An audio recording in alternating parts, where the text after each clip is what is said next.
Dating tahimik ang isang baryo sa Aklan na pinamamahayan ng iba't ibang mga antingero at babaylan. Matagal nilang pinangalagaan ang katahimikan at kaayusan ng baryong yun. Sa kanilang malakas na puwersa, kapag nagsama-sama, ay talaga namang kinakatakutan sila ng mga masasamang nilalang. Subalit nang nawala ang mga ito ng parang bula sa hindi maipaliwanag na dahilan, ay doon na nagsimulang maging kalbaryo ang lugar na yon. Nagkaroon na kasi ng lakas ng loob na pasukin yun ng mga kampon ng kadiliman. Hindi lamang dahil sa mahihinang klaseng nilalang ang mga nakatirang residente doon kung bakit pinipirwisyo ito ng mga masasamang nilalang, kung hindi dahil na rin sa isang lihim na isa na rin sa dahilan kaya mahigpit ang pagbabantay noon ng mga antingero at mga manunugis sa lugar. Pero walang ideya ang mga taong naiwan doon, maliban sa dalawang binatang sina Chanel at Jongjong na magkababata at parehong antingero ang mga ama. Dahil sa halos araw-araw na may namamatay, napagpasyahan ng kanilang punong barangay na kunin sa kanilang hanay at sanayin ang mga binata at kalalakihan sa pakikipaglaban at paghawak ng mga armas.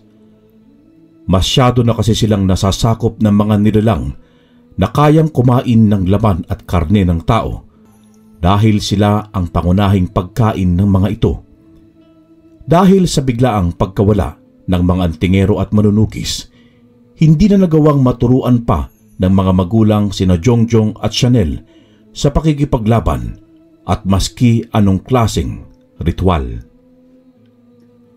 Ang tanging naiwang alaala sa mga ito ng kanilang mga ama ay ang medalyong iniwan sa kanila na mahigpit nilang pinakaiingatan. Hindi nila sinabi sa iba ang tungkol sa bagay na yon, maski silang dalawa ay walang kaalam sa isa't isa na may tangan silang medalyon. Jongjong, sasama ka ba? Saan naman, tol? At saka, kailan ba ako hindi sumama sa iyo, no? Hindi para sa paglalakwatsa, kung hindi para sa pagsama sa gagawing bagong hukbo ni Kapitan na mga gagawin niyang manunugis. Masyado na kasing maraming namamatay na taga rito sa atin nang walang kalaban-laban eh. Natatagpuan na lang nila sa mga gilid ng kalsada kinabukasan, nawakwak ang mga tiyan at wala nang dugot laman loob. Kaya nagpasya si Kapitan na mag-recruit ng kanyang pag-iinsayuhin at hahasain sa pakikipaglaban. Dating sundalo si Kapitan, di ba? Kaya marami siyang alam. Kahit nabatikan na siya sa pakikipaglaban, kung mag-isa lang naman siya, tiyak na magagapi siya ng mga kalaban. Kaya maganda rin ang naisip niyang ito. Ano? Sasama ka ba? Mukhang maganda nga yan ah. Kung sasama ka, di sasama na rin ako. Alam mo naman, kung nasan ka, dapat nandun din ako. Walang iwanan sa atin, hindi ba? Isa para sa dalawa, dalawa para sa lahat. Napangiti na lamang sila dahil sa huling linyahan ni Jongjong. Nang magkasundo ay dumiretso na rin sila sa bulwagan ng barangay para ipalista ang mga pangalan. Kita naman ang abot langit ng ngiti ng kanilang punong barangay dahil sa sayang na darama. Napakarami kasi ang dumalo sa kanyang imbitasyon at halos mapuno ang papel ng mga pangalan ng mga nagpalistang gustong matuto sa pakikipaglaban. Noong araw ding yun, ay inumpisahan na nila ang mabusising pag-iinsayo. Gaya ng inaasahan ni Chanel, ay pwedeng maging buwis buhay ang kanilang magiging pagsubok. Ipinararanas sa kanila ng Kapitan ang nasubukan nito noong nasa serbisyo pa siya.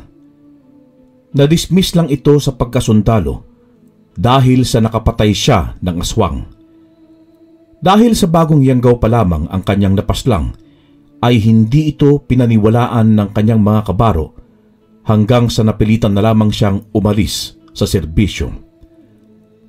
Sa halos buong buhay niya kasing iningatan ng kanyang karangalan at dignidad ay masisira ng ganon-ganon na lamang. Kaya nang umuwi ito sa lugar at nalaman ang kondisyon ng kinalakhan niyang baryo, ay kaagad na nabuo ang plano nito na tumakbo bilang isang punong barangay na pinalad namang nanalo. Gusto kasi nitong bigyan ng hustisya ang pagkaalis niya sa serbisyo at pagkamantya ng kanyang pangalan dahil lamang sa walang kwentang kaso dahil hindi siya pinaniwalaan. Alam ni na Jongjong at Chanel ang pinagdaanang yon ng kanilang kapitan dahil sa naikwento na nito sa kanila nung minsang nakainuman nila ito. Paglipas ng mga araw, habang tumatagal ang pagsasanay, ay paunti rin ng paunti ang mga dumadalong mga kalalakihan. Karamihan sa mga ito ay mga binata na hindi na nakakayanan ng kanilang mga katawan ang hirap ng pagsubok na kanilang ginagawa sa pang-araw-araw. Hindi naman sila pinipigilan ng sundalong kapitan dahil naiintindihan niya ang mga ito. Walang sapilitan at kusang nagpapaiwan ang mga gustong manatili. Ang prinsipyo kasi ng kapitan ay kung sa pagsasanay pa lang ay sumusuko na sila, mas lalong manginginig na ang kanilang mga tuhod kapag aswang na ang kanilang mga makakaharap. Mas malayo kasing mas mahirap ang makipaglaban sa mga aswang kumpara sa mga pagsubok na iginagawad niya sa mga gustong maging manunugis. Mas mahirap, mas tumitibay ang mga pangangatawan ng mga ito kapag nalagpasan at nakayanan nila ang mga yon. Wala naman sa isipan ni na Jongjong at Chanel ang salitang pagsuko. Sa katunayan ay nagagawa pa nga nilang magpaligsahan sa araw-araw sa pamamagitan ng nagpapaunahan silang matapos ang pang-araw-araw na pagsubok na labis na ikinatutuwa ng sundalong kapitan na pasimpleng nakamatyag sa dalawa. Sa isip nito ay mukhang may nahanap na siyang mamumuno sa mga papasa sa pagsubok na gustong maging manunugis. Hindi nga nagkamali ang kapitan. Hanggang sa huling araw kasi at sa pagsubok na kanyang inihahatag sa mga kalalakihan, ay minamani lamang na ginagawa ni Jongjong at Chanel. Halos 2 buwan din ang pagsusulit na yon, kaya makikitaan sa dalawang binata ang bahagyang paglaki ng mga katawan nila. Mula sa pagiging payatot at patpatin ay naging maskulado na ang kanilang pangangatawan at pumuputok-putok na rin ang nagsisilakihan nilang mga braso. Dahil nga sa sila ang laging nauunang nakakatapos sa mga pagsubok, inanunsyo sa huli ng kapitan na sila ang nangunguna sa pamimilian ng pwedeng maging pinuno ng grupo. Pero bago ganapin ang isang malaking pagpupulong ng kapitan para sa mga nakapasa, binigyan muna niya ang mga ito ng 3 araw na pamamahinga. Ang balak kasi ng sundalong kapitan ay pagkatapos ng pulong, mag-uumpisa na din silang manugis ng mga aswang. Mahirap din ang pagsubok no, Jongjong. Akala ko hindi din ako makapasa gaya ng mga ibang kabataan na umurong na lang eh. Abay, mas marami pang may mga edad ang hindi sumuko at nakapasa eh. Oo nga eh. Alam mo, maaarte na kasi mga ibang kabataan ngayon. Ayaw na nilang maarawan kung pwede lang eh. Daig pa nilang mga dalaga ko umasta. Abay kung halimbawang makaharap sila ng mga aswang, may magagawa kaya ang kanilang mga kagapuhan para iligtas ang kanilang mga buhay? Magsisisi rin sila kapag nangyari yon at sasabihin sa kanilang sarili na sana tinapos na lamang nila ang training. Hayaan mo na lang sila. Yun ang gusto nila eh. Mahirap din naman talaga ang pinagdaanan natin. Mabuti na lang at ginawa na lang nating laro at paligsahan. Kaya hindi natin namamalayang nakapagtapos na din pala tayo. Pero tol, kaya mo bang mamuno ng isang grupo ng mga manunugis kung sakaling ikaw ang pipili? Abay, bakit ako? Anong alam ko sa pamumulong yan? Ikaw na lang. Mas matalino ka namang di hamak sa akin, no? Pero... At huwag ka nang humirit pa, Chanel. Dahil maski ako ang piliin ni Kapitan, ay tatanggi ako. At ikaw ang ibubuluntaryo kong papalit. Napakamot na lamang sa ulo si Chanel. Pero sa isip-isip niya, may punto ang kanyang kaibigan.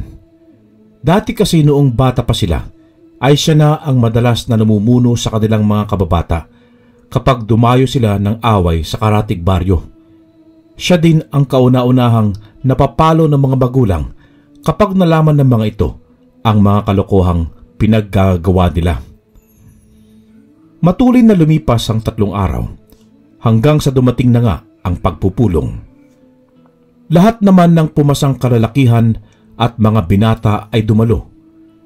Nag-umpisa ang pagpupulong na yon sa kung paano ang pamamaraan ng pagpatay sa mga makakaengkwentrong mga aswang. Nang mailathala ng sundalo ang lahat ng kanyang mga nalalaman at kaalaman, ay sumunod na naging usapan ay ang pagpili sa mga mamumuno sa mga ito.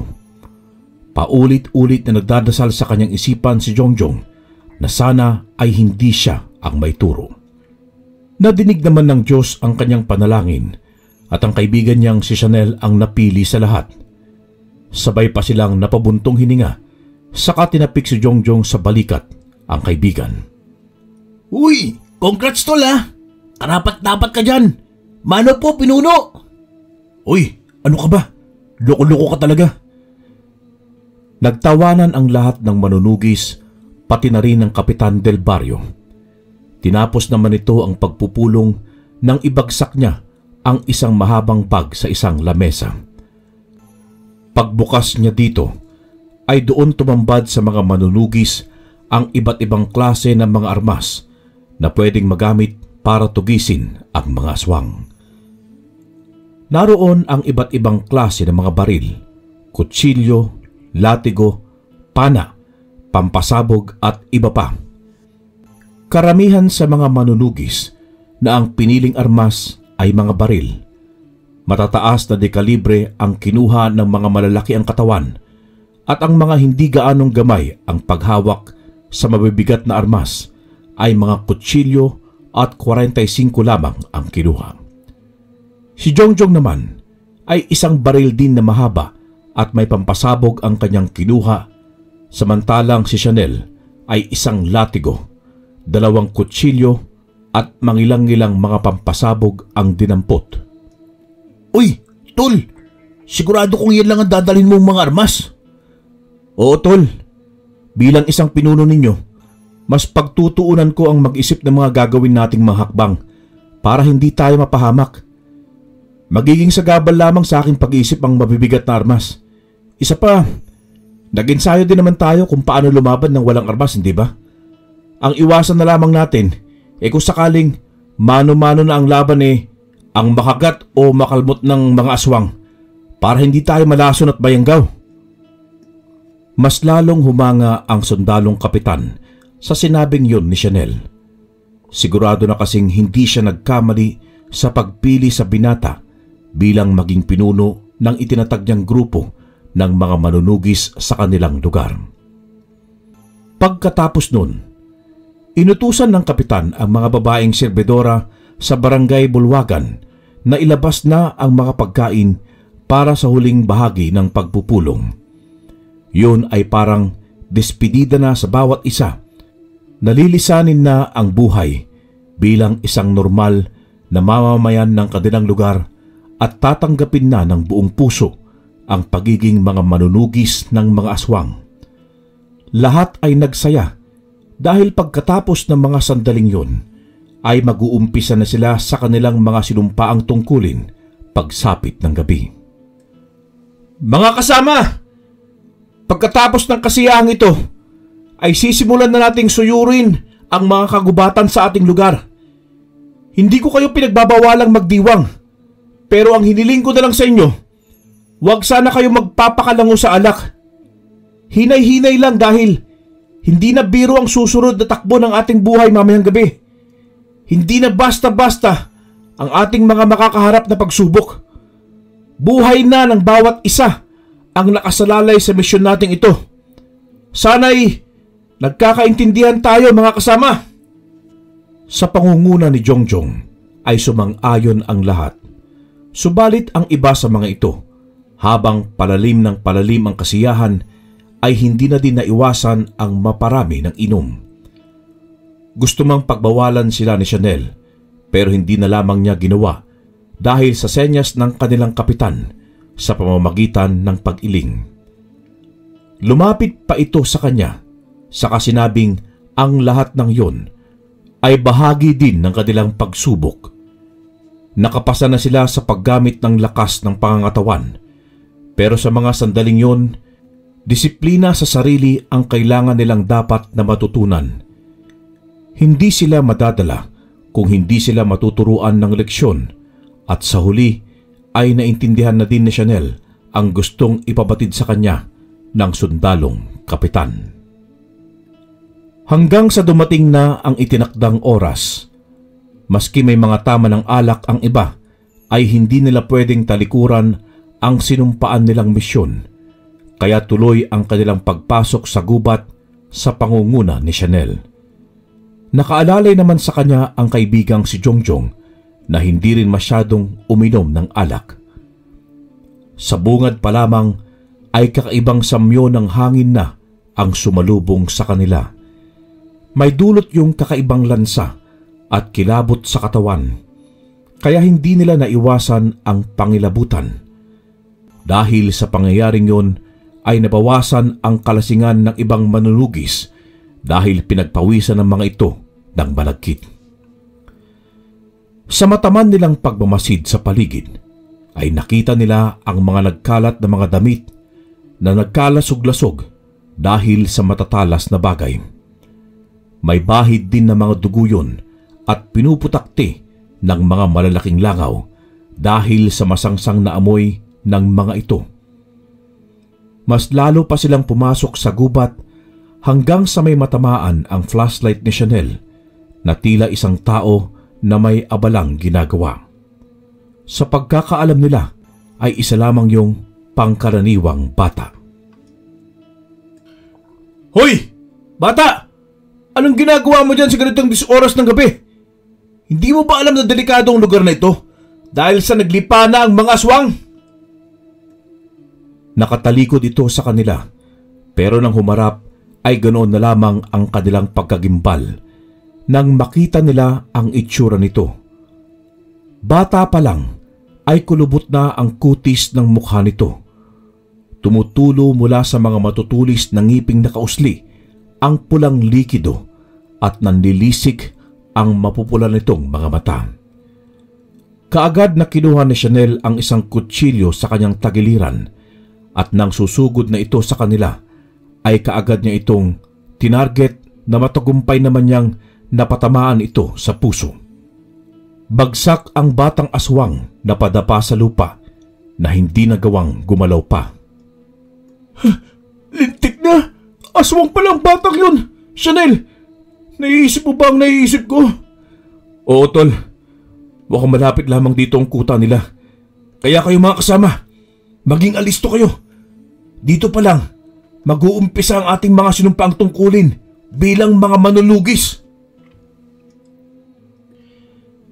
Tanging pagtango lamang ang itunugon ng mga ito sa kinikilala nilang pinuno. Nilapitan nila ang bagay na kinakain kanina ng batang aswang at doon nila napagtanto na isa yung binti ng isang tao. Mas lalong kinilabutan ng iba dahil ngayon pa lamang nila naranasan ang ganoong senaryo sa kanilang buhay. Mas nakakatindig balahibo pa pala nang makita nila itong aktwal kumpara sa mga kwento lamang na kanilang naririnig. Sa pagpapatuloy nila, ay narating nila ang isang parte ng gubat na may mga nagkukumpulang mga nilalang. Pinapaikutan ng mga ito ang isang apoy na tila nag-uusap-usap. Habang abala, ay inutusan ni Chanel ang mga manunugis na palibutan din nila ang mga yon.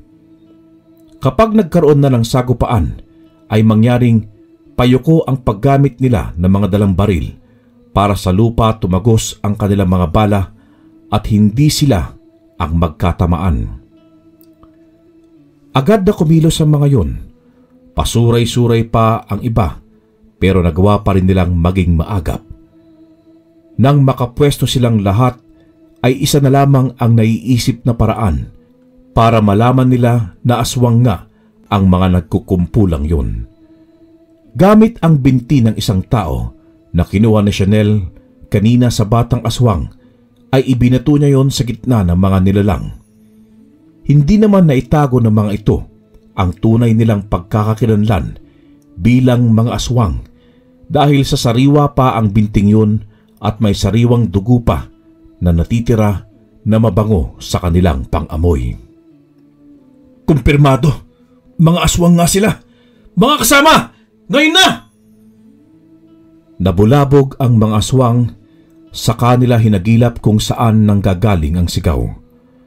Pero bago pa nila mahanap ang binata, ay isa-isa nang bumaon ang mga bala ng mga nakapalibot na manunugis sa kanilang katawan. Dala ng mabilis na pangyayari ay hindi na nagawang makaporma pa ng mga yun. Kaya isa-isa silang sumasayaw dahil sa mga balang natatamo hanggang sa bumubulagta na sila sa lupa na duguan at naghihingalo bago bawian ng buhay. Sa ilang minutong nakalipas ay matagumpay nilang nalipol ang mga ito. Para makasiguro ay isa-isa nilang binarilang mga ito sa ulo saka inilalagay sa apoy para tuluyang matupok. Napangiti naman si Jongjong saka nagsalita. Ganyan lang pala kadaling tugisin ng mga aswang. Abay, kailangan lang pala silang maunahan at biglain para hindi na sila makaporma. Nako, huwag tayong pakakasiguro, Jongjong, dahil gaya ng sinabi sa atin ni Kapitan, iba-iba ang uri ng mga aswang. Ang iba mas matalino, mas matalas ang pakiramdam at bastuso. Kaya kailangan pa rin natin mag-ingat at huwag magpakampante. Mga kasama, humanap muna tayo ng magandang lugar na mapagpapahingaan. Dahil bukas na ulit tayo maghahanap ng mga aswang. Siya nga pala, binabati ko kayo sa ating tagumpay. Ganun nga ang sumunod nilang ginawa. Doon na sila nagpalipas ng buong magdamag. Kinabukasan, maaga ulit silang nag-almusal. Sa kanila ipinagpatuloy na gampanan ang kanilang tungkulin.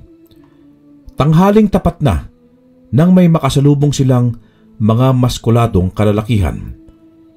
Hindi bababa sa 10 ang bilang ng mga ito. Namumutla ang mga mukha na para bang walang dugong tumadaloy. Seryoso lamang na nakatitig ang mga ito sa mga manunugis, pero ramdam na ramdam ni Chanel na hindi pangkaraniwang tao ang mga yon. Hoy! Mga aswang kayo, no? Hindi sumagot ang mga ito. Bagkus, pinanlisikan sila ng mga mata. Dali-dali namang itinutok ng mga manunugis ang kanilang mga baril sa mga ito na handa na sa anumang mangyayari. Hindi nga sila nagkamali dahil maski tirik ang araw ay agresibong umatake ang mga kalalakihang yun. Hindi naman nagdalawang isip na birahin sila ng mga manunugis, kaya sa huli ay dugo nilang mga aswang ang dumanak. Sa nalikha naman nilang mga ingay ay nabulabog ang mga ibon sa gubat. Nagsilipara ng mga ito na siyang ikinabahala ng binatang pinuno ng mga manunugis na si Chanel. Mukhang hindi ko nagugustuhan ng mga nangyayari. Bakit, Chanel? May problema ba? Wala naman, tol. Hayaan mo na lang. Sana nga lang ay mali ang aking hinala. Tara na, maglakad na tayo muli. Sa maghapong paglalakbay ay wala na silang naengkwentrong ibang aswang. Kaya naman mas lalong umigting ang hinala ni Chanel sa obserbasyong nangyari kanina. Maski sa mga sumunod na araw at sa mga iba pang gubat nilang pinuntahan ay wala ng aswang na nagpakita. Nalintikan na, Chanel. Ano sa palagay mo? Natunugan ba nila tayo o sadyang Wala na talagang ibang aswang na nakatira sa mga gubat at nalipol na natin silang lahat. Ewan ko, tol. Pero malakas ang kutob ko eh. May ibang pinaplano ang mga aswang. Hindi ko alam pero mukhang pinag-aaralan na nila tayo at isa-isang kinikilala. Malakas ang kutob ko na noong tanghaling tapat na inambush natin ang mga maskuladong mga aswang ay hindi pangkaraniwang ibon ang mga nagsiliparan. Mga aswang din ang iba sa mga yon na nag-iispiya sa gubat. Mahirap bang isipin pero nasa alanganin tayong sitwasyon. Jongjong, mga kasama, kung may kahinahinala kayong maobserbahan ay huwag kayong magdadalawang isip na magsabi sa akin o kay kapitan. Sa ngayon, mas mabuting bumalik na lamang tayo sa ating lugar at wala na tayong mapapala sa ating misyong ito. Mga kasama, narinig natin ang sinabi ng ating pinuno. Tayo na! Nilisan nila ang pinakahuling gubat na kanilang pinasok ng may pagkadismaya. Hindi man lang kasi nila nagawang gamitin ulit ang kanilang mga hawak na sandata. Hinahanap-hanap na kasi ng kanilang katawan ang pagpuksa sa mga aswang na kanilang nakikita. Pero gaya ng sabi ni Chanel ay wala silang magagawa kung hindi ang magmanman dahil siguradong napagplanuhan na sila ng mga aswang kaya nanganganib na rin ang kanilang mga buhay. Sa paglipas pa ng mga araw ay tuluyan nang nanahimik ang lugar nila Chanel.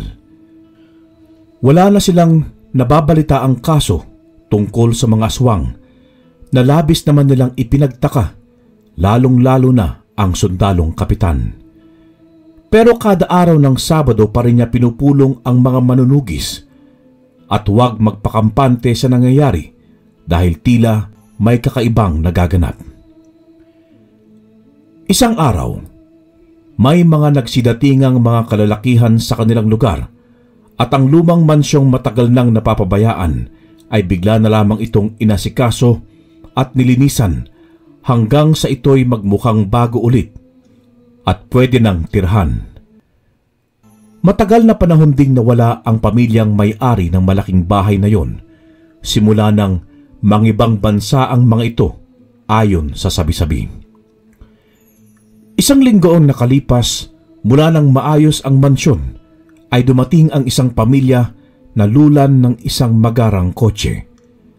Ang mga kalalakihang naglinis at nagbantay sa bahay ay sinalubong nila ang mga ito at magalang na nakipag-usap. Unang lumabas ay ang isang mestisong lalaki na may edad na rin at sumunod ang asawa nitong maski may katandaan na ay nakakaakit pa rin ng kagandahan. Ang huling lumabas ay ang nagpanganga sa binatang si Chanel dahil sa muling pagkakataon ay nakita niya ang kababatang matagal na nawalay sa kanilang lugar at lihim niyang iniibig. Nang mapatingin ito sa kanilang dako at nagtama ang kanilang mga paningin, ay naggawad ang dalaga ng napakatamis na pagngiti. Saka siya nito kinawayan. Kakaway din sana siya bilang pagtugon, subalit hindi natuloy nang sawayin ang dalaga ng kanyang ina sa ginagawa nito. Pagkatapos ay pumasok na sila sa malaking bahay. Ang ganda pa rin ni Alice no, tol. Mas lalo ko tuloy hahanga sa kanya nito. Pas sumeksi pa eh. Saka halos hindi tumanda ang mukha. Namula ang mukha ni Chanel sa sinabi ng kaibigan. Hindi kasi niya na itatanggi na may katotohanan ang sinabi ni Jongjong dahil talaga namang mas lalong gumanda si Alice sa muli nilang pagkakita rito. Dati ay hindi pa ito marunong magdala ng mga kasuotan at tila tibo ito kung kumilos at umasta.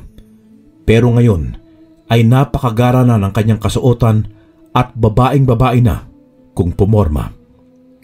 Ay nako Jongjong, ikaw talaga. Puro ka kalokohan. Tara na nga. Natatawa na lamang si Jongjong sa inaasta ng kaibigan. Samantala, masama naman ang kutob ng sundalong kapitan sa pamilyang bumalik sa kanilang lugar. Kakaiba kasi ang presensya ng mga ito, pati na rin ang kanilang mga bodyguard na nakasunod sa mga ito. Ang ipinagtataka niya ay kung bakit hindi napansin ng pinagkakatiwalaan niyang binata na si Chanel ang bagay na yon, gayong hindi naman ito nagpapahuli pagdating sa mga kakaibang bagay o pangyayari sa kanilang lugar. Hindi na lamang muna nakialam ang kapitan at mas piniling manahimik na lang muna. Sa isip niya, marahil ay siya naman talaga ang masyadong nag-iisip ng kakaiba sa bagong dating na pamilya at wala naman talagang dapat paghinalaan sa mga ito. Tikom bibig na lang muna siyang nagmasid ng mabuti habang hindi mapapatunayan ang masamang kutob.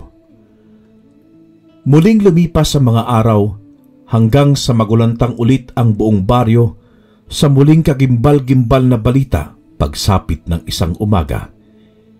Isang sepulturero ang mababanaag sa mga mata ang labis na takot habang ito'y nagkukwento sa harap ng barangay Bulwagan. Mataman naman siyang pinapakinggan ng kapitan del barrio. Ayon dito, 10 oras na ng gabi nang maalimpungatan siya mula sa mahimbing nitong pagkakatulog dahil sa mga ingay sa labas ng kanyang bahay. Dahil sa dumaloy sa sistema niya ang kuryosidad, kaya niya nagawang lumabas ng bahay ng marahan. Hindi niya maipaliwanag pero iniwasan niyang makagawa ng maski maliit na ingay. Saad pa ng lalaking sepulturero na ang mga sumunod na nasaksihan ay halos mapasigaw siya dahil sa takot. Kitang-kita kasi niya kung paano lapain ng malalaking aso ang mga bangkay na nagmumula sa mga kabaong na hinugot ng mga ito mula sa loob ng mga nicho. Wakwak di umano ang mga pader nito at sira-sira ang mga lapida. Mabuti na lamang at nagawa pa niyang takpan ng sariling bibig sa kapagapang na pumasok uli ng bahay. Simula ng mga sandaling yon ay hindi na siya nakatulog at hinintay na lamang niya ang pagsapit ng umaga. Saka lamang niya napatunayan na totoo ang kanyang mga nakita kagabi at nasaksihan at hindi isang panaginip lamang nang makita niya sa binabantayang sementeryo ang nagkalat na mga kabaong na sira-sira na at wala ng mga laman maski isang buto. Dagdagan pa ng mga butas na nicho kaya mas kumbinsido siya na totoo ang mga nasaksihan. Para makasiguro, kumuha ng ilang mga tanod si kapitan para puntahan ng nasabing sementeryo. Gusto nilang patunayan kung totoo nga ang sinasabi ng lalaking sepulturero o pawang gawa-gawa lamang. Napailing na lamang si kapitan nang mapatunayang totoo lahat ang kumakalat na balita. Agad niyang inutusan ang ilan sa kanyang mga tanod na puntahan at tipunin ang mga manunugis para sa isa na namang magaganap na pagpupulong. Ipinagbilin din niya sa mga ito na sa barangay Bulwagan na lamang sila magkikita-kita. Muling nangamba ang kapitan para sa kaligtasan ng kanyang nasasakupan. Magandang umaga po, Kapitan. Ano po yung mahalagang pag-uusapan natin? At tila ba napaka-importante? May masama na naman bang nangyayari sa ating lugar? Oo nga po, Kapitan. Tila yata biglaan ang pagpupulong na ito Siguradong mahalaga ang inyong sasabihin. Sinagot naman sila ni Kapitan na tama ang kanilang sinasabi. Ito ay patungkol sa nangyaring krimen sa sementeryo. Ikinuwento namang muli ng detalyado ng lalaking sepulturero ang kanyang mga nasaksihan na may halong takot. Nang hindi nito nakayanan pa, ay kusa na itong tumahimik at naupo sa isang sulok na nanginginig ang buong katawan. Ang isa pa kasi sa kinakatakot niya ay baka balikan siya ng mga asong itim dahil sa pagpapakalat nito ng mga nalalaman. Siniguro naman ni Kapitan ang seguridad ng sepulturero kaya pag uwi nito ay pinasamahan siya at pinabantayan sa 2 mga tanod at isang manunugis. Mga kasama kong manunugis, kailangan na naman ng ating mga kababayan ng ating serbisyo. Kailangan nating bigyan sila ng seguridad kung tama ngang mga aswang na naman ang namimirwisyo sa sementeryo. Kung kailangan magdamag tayong magronda gabi-gabi kasama ng mga tanod, ay gawin natin. Alang-alang na din sa mga mahal ninyo sa buhay. Kung ano yung mas makakabuti, ay sang-ayon ng lahat, Chanel. Ano pat ikaw ang aming leader kung hindi ka namin susundin? Mga kasama, makakaasa naman kami siguro sa inyong kooperasyon, hindi ba? Lahat ay umayon sa kagustuhan ng kanilang leader. Kaya naman, hinati na Chanel sa 5 grupo ang mga manunugis na may mga kasamang tanod. Pagsapit ng gabi, ay sinimulan na nila ang panibago nilang tungkulin bilang mga bantay. Lumipas naman ang buong magdamag na wala silang nakitang kakaiba. Ang kaso, habang kampante ang lahat na nagkakape, ay muling may dumating na masamang balita mula sa isang tanod na naatasang magbantay sa lalaking sepulturero. Ayon dito, napagdesisyonan nilang mag-inuman kagabi habang nagbabantay sa labas ng bahay ng lalaki. Nang malasing at maubos ang dala nilang alak, ay nagpaalam umano siya na iihilang, pero hindi na nito nakayanan ang kalasingan at nakatulog ito mismo sa kanyang inihian. Naalimpungatan siya nang may mga sigaw siyang naririnig at nang matukoy niya ang mga boses na sa mga kasamahan niyang manunugis at tanod kasama na ang sepulturero na sa pilitang kinuha ng mga nilalang na may itim ang mga kutis, may balahibo sa mga katawan at may nakakatakot na mukha, ay muli siyang nagtago at nanginginig na pumasok sa isang bukas na nicho. Doon ay panay panalangin niya na hindi siya makita at dala ng sobrang nerbiyos ay nawalan siya ng malay. Paggising niya ay maliwanag na sa labas ng pinagtaguan niyang nicho, kaya dali-dali siyang lumabas at nilisan ang sementeryo. Kaagad na nagsalita ang sundalong kapitan. Sinabi niya na hindi na biro ang mga nangyayari. Kailangan nilang mahanap ang kanilang mga kasamahan bago pa mahuli ang lahat. Ipinagtapat na din niya ang masama niyang kutob mula sa bago nilang kapitbahay. Simula nang makita niya ang bagong dating na pamilya, ay kinutuban na siya ng masama. Kapitan, baka nagkakamali lang po kayo. Simula pa noong bata pa kami, ay kalaro na namin si Alice. At dyan pa mismo sa loob ng bahay nila kami pinagmemeryenda ng kanyang mga magulang. Tama po ang sinabi ni Chanel, Kapitan. Isa ako sa magpapatunay na walang kakaiba sa pamilyang yan. Dahil kababata ko rin si Alice at madalas ko din siyang makalaro noong hindi pa sila umaalis dito. Pero hindi nila nakumbinsi si Kapitan. Ipinagpilitan pa rin niya ang nararamdaman nito sa pamilyang bagong balik sa kanilang lugar at humingi pa siya ng pasensya sa 2 binata kung bakit ganoon ang kanyang ikinikilos.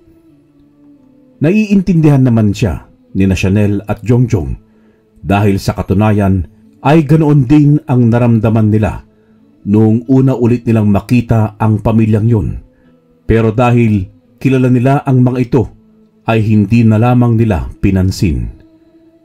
Pero simula ng umagang yun, ay nagkaroon na rin ng pagdududa sa isipan ni Chanel at Jongjong. Matagal din kasing nawala sina Alice sa kanilang lugar, kaya may posibilidad na may ibang nangyari sa mga ito, kaya sila nagbalik.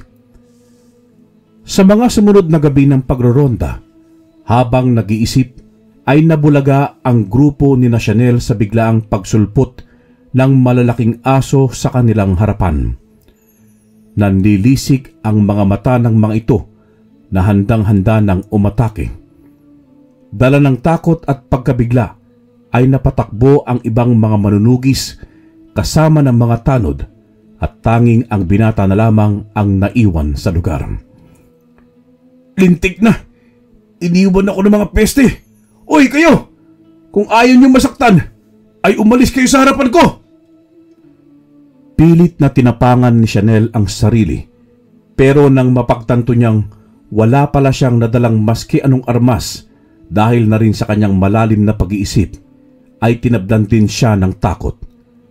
Dahan-dahan siyang napapaatras, subalit natigilan siya nang may lumitaw ulit na isang itim na aso sa kanyang likuran. Naloko na! Nawawalan na siya ng pag-asa ng mga sandaling yon. Wala na siyang ibang pamimilian kung hindi ang lumaban. Subalit bago siya masunggaban ng mga ito, isang boses ng isang babae ang umalingaw-ngaw sa paligid at tila mga maaamong asong nabahag ang buntot ang naging reaksyon ng mga yon. Sakalang sumilay ulit ang ngiti sa labi ni Chanel nang makita ang dalagang naglalakad palapit sa kanyang kinaroroonan. Alice? Hoy! Kayo ha? Huwag niyong gagalawin na kaibigan kong yan kung ayaw niyong ako makakalaban niyo. Hala! Alice! Tiklop ang mga ulo at parang bahag ang mga buntot na nagsialisan ang mga itim na aso. Nagmistulang sunod-sunuran ng mga ito sa magandang dalaga. Alice, paano mo nagawang itabo yung mga asong yun? Halata namang mga Halika, Chanel, bago pa may makakitang iba sa atin dito. Paghawak ni Alice sa kamay ni Chanel, ay patakbo niyang hinila ang binata. Nagpatangay na lamang ito kung saan siya dadalhin. Nakarating sila sa isang mataas na pader na may mga nagsisagapangang mga baging at halaman. Paghawi yun ni Alice ay saka sila pumasok sa loob. Alice, anong lugar ito? At bakit mo ko dinala dito? Ikaw pero hindi ko binibigay ng basta-basta ang aking dangal. Loko-loko, ang dumi ng isip nito. Pero seryoso, hindi mo alam ang lugar na ito? Grabe namang pagkaulyanin mong yan.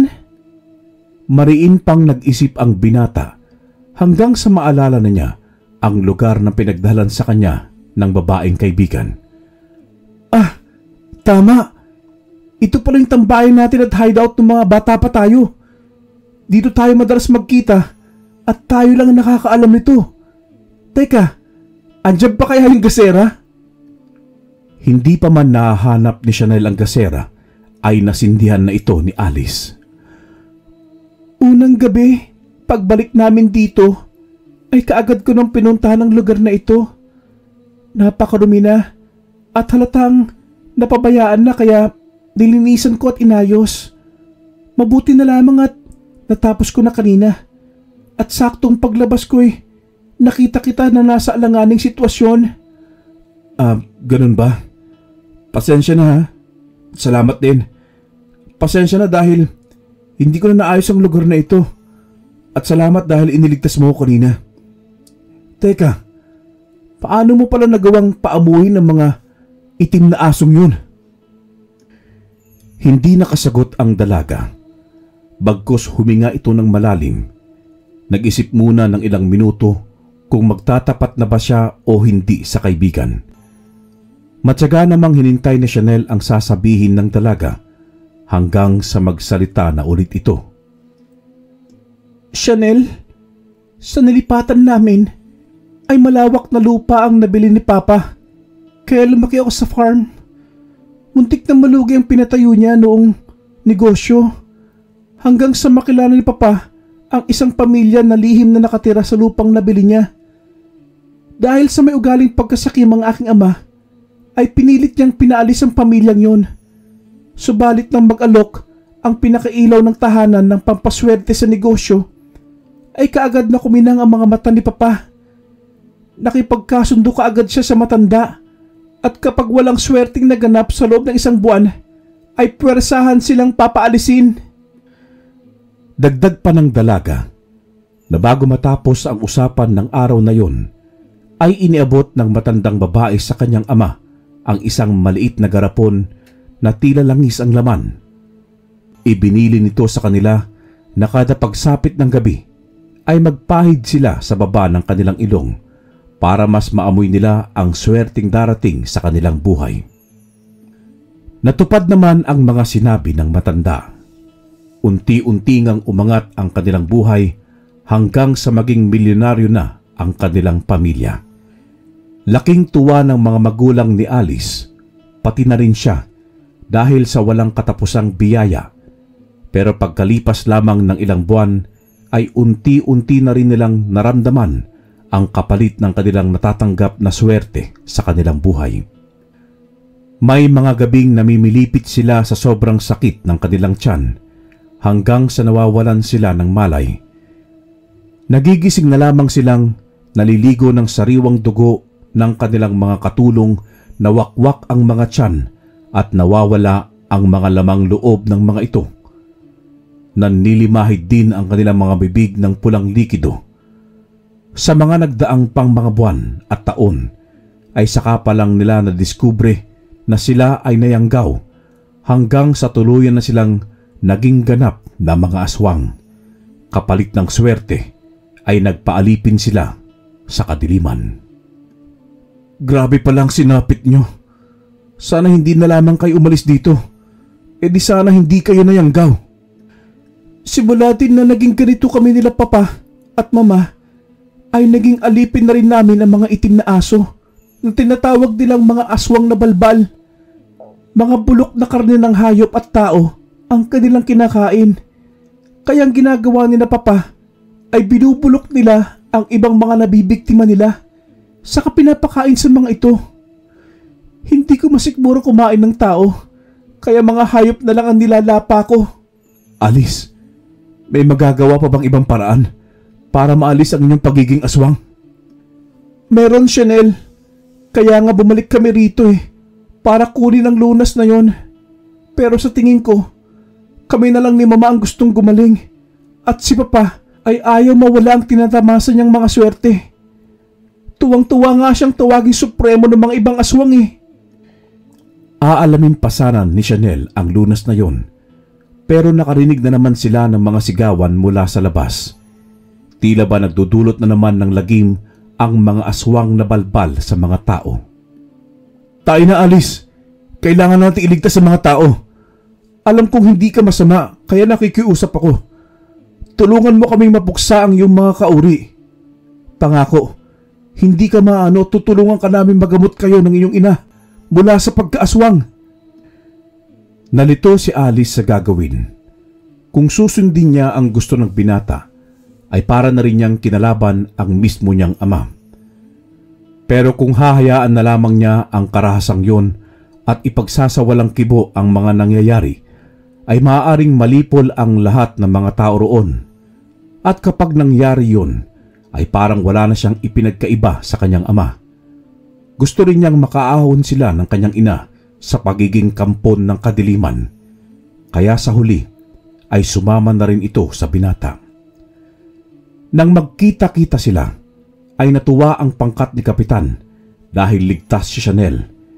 Pero nagtaka ang mga ito, pati si Jongjong, kung bakit kasama niya si Alice na magkahawak pa ng kamay. Aba, ang bilis mo naman yata, Chanel. Nasa kalagitnaan tayo ng laban, pero nagawa mo pang dumiskarte. Sira ulo ka talaga, tol. Kapitan, saka ko na lamang ipapaliwanag ang lahat. Sa ngayon kailangan nating lipulin ang lahat ng mga itim na aso na tinatawag na aswang na balbal at mga aswang na kasama na ang kanilang supremo na ama ni Alice.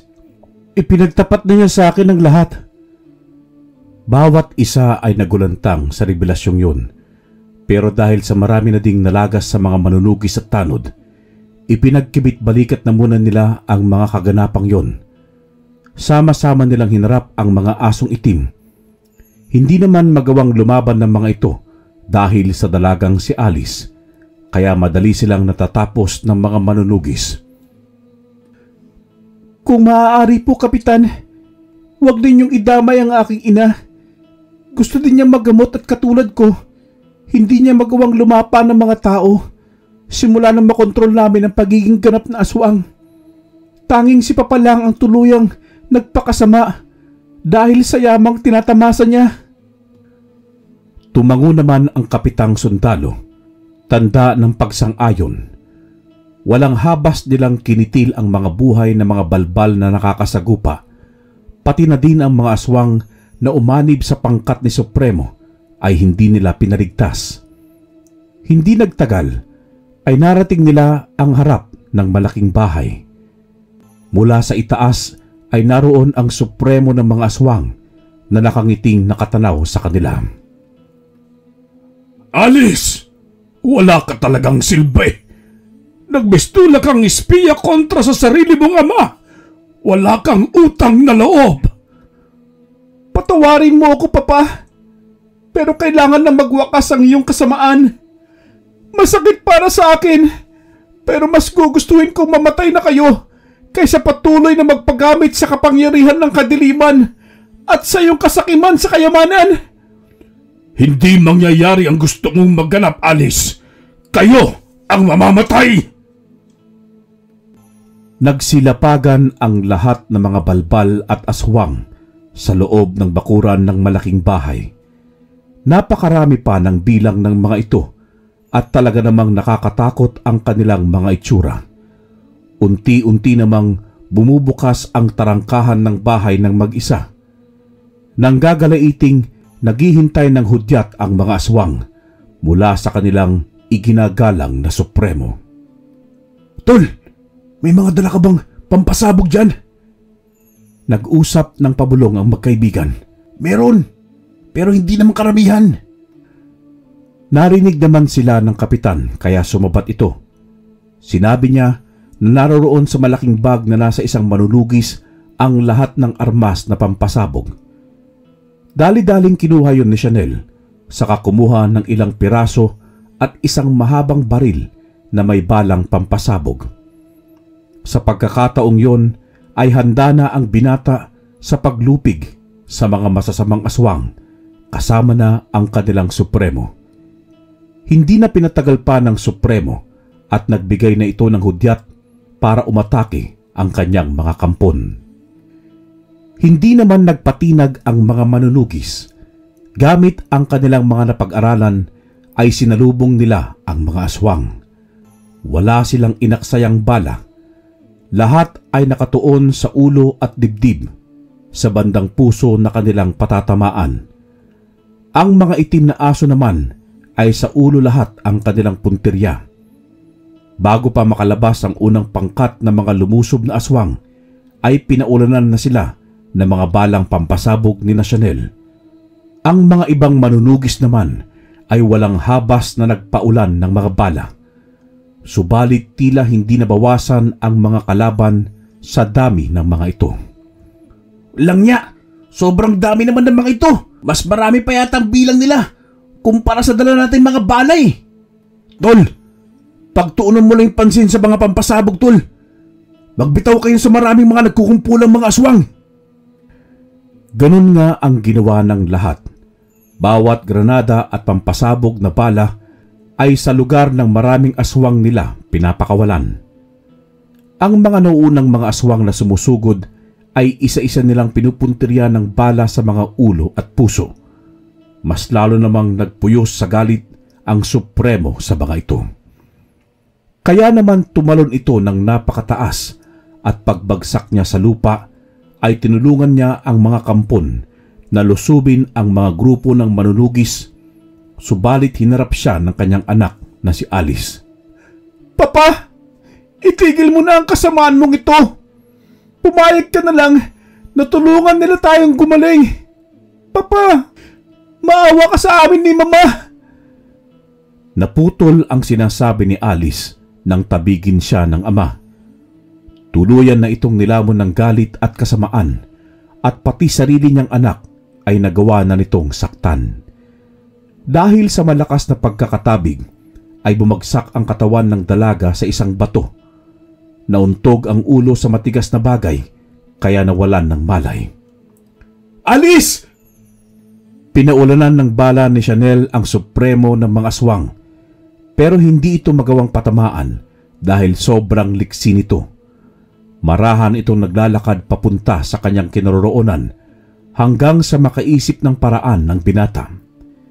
Kinalabit niya ang may balang pampasabog pero sa lupa niya ito pinatama kung saan nakatapak ang supremo. Hindi naman yon inaasahan ng aswang kaya nabawal ito sa lupa.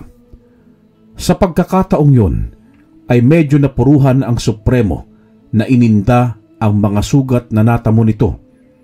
Gigil itong tumayo habang nakangiti ng masama sa binata. "Hayop ka!"